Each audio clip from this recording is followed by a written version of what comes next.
Hi friends, ಇವತ್ತು ನಾನು Irani tea ಮಾಡ್ತಾ ಇದ್ದೇನೆ. ಮೊದಲಿಗೆ ನಾನು ನೀರು ಕಾಯೋದಕ್ಕೆ ಇಟ್ಟಿದ್ದೇನೆ. ಅದಕ್ಕೆ ಶುಂಠಿ ಹಾಕ್ತಾ ಇದ್ದೀನಿ, ಜಜ್ಜಿ ಇಟ್ಕೊಂಡಿದ್ದೆ. ಶುಂಠಿ ಹಾಕ್ಬಿಟ್ಟು 1 table spoon red label natural tea ಪುಡಿ, ಆಮೇಲೆ ಅದಕ್ಕೇನೆ ಗ್ರೀನ್ ಟೀ ಲೀಫು ಹಾಕ್ಬಿಟ್ಟು ಚೆನ್ನಾಗಿ ಕುದಿಸ್ಬೇಕು.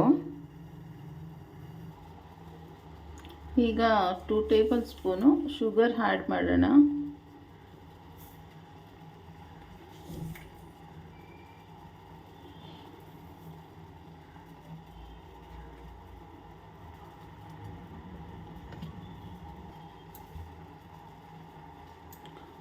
ಹಾಲು ಹಾಕ್ಕೊಳ್ಬೇಕು.